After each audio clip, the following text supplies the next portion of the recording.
আসসালামু আলাইকুম বন্ধুরা, আমি ডাক্তার ফরহাদ হোসেন আছি আপনাদের সাথে। যে যেখান থেকে আমার এই ভিডিওটি দেখতেছেন প্রত্যেককে জানাই আন্তরিক ধন্যবাদ। ইরেকটাইল ডিসফাংশন, এটি হচ্ছে আমার মূল টপিক। ইরেকটাইল ডিসফাংশন খুব নর্মালি একটি শব্দ, কিন্তু এই সমস্যাটা 60% মানুষের ক্ষেত্রে দেখা দেয়। এই জন্য এটার সমাধানের জন্য অনেকে অনেক রকম পন্থা অবলম্বন করে। আজকে 3টি কৌশল জানানোর চেষ্টা করব ইরেকটাইল ডিসফাংশন যেন না হয়। সহজ কথায় টাইমিং যেন বৃদ্ধি করা যায়, এই জন্য 3টি টেকনিক বলবো। আজকে আর কোনো মেডিসিন নিয়ে আলোচনা করতেছি না, 3টি টেকনিক নিয়ে আলোচনা করতেছি। কৌশল 1,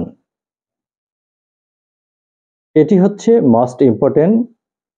যদি ইন্টিমেট করতে হয়, ইন্টারকোর্স করতে হয়, শারীরিক মেলামেশা করতে হয়, পার্টনারকে সবসময় সবচেয়ে বেশি উত্তেজিত করতে হবে।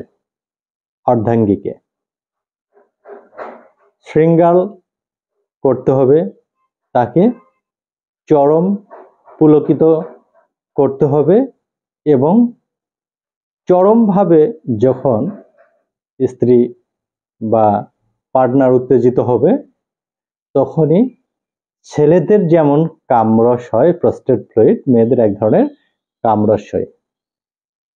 এই কামরস যখন নির্গত হবে তখন ইন্টারকোর্স শুরু করেন, তাহলে অল্প সময়ের মধ্যে পার্টনারের বীর্যপাত হয়ে যাবে এবং আপনি আরো বেশি সময় নিয়ে মেলামেশা করতে পারবেন। এটি হচ্ছে কৌশল 1।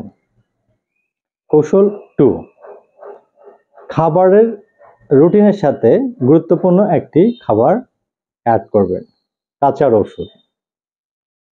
প্রতিদিন 2টি করে কাঁচা রসুন খাবেন। এই প্রক্রিয়াটি ধারাবাহিকভাবে 15 থেকে 20 দিন চালু রাখেন।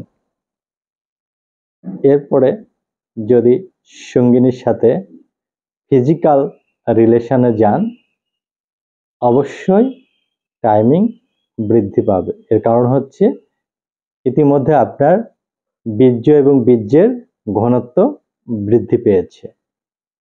ইন্টারকোর্সে সহজে বীর্যপাত হবে না, যদিও হয় তারপরও অনেক সময় পেনিস দাঁড়িয়ে থাকবে।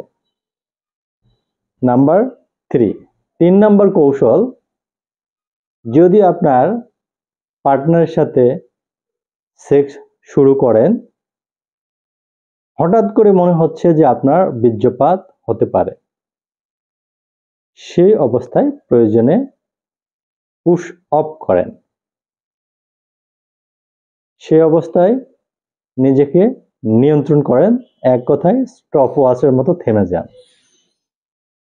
এরপরে মেন্টালিটি ডাইভার্ট করেন, স্ত্রীর সাথে প্রয়োজনে 2-1টা মজার কথা বলতে পারেন, তাতে করে স্ত্রী পুলকিত হবে এবং আপনার বীর্যপাত থেমে যাবে।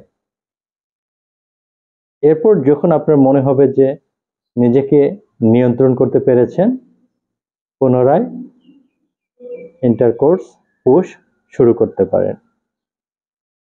তাহলে আপনার নিজেকে নিয়ন্ত্রণ করার যে ক্যাপাসিটি, এটি ডে বাই ডে তৈরি হবে।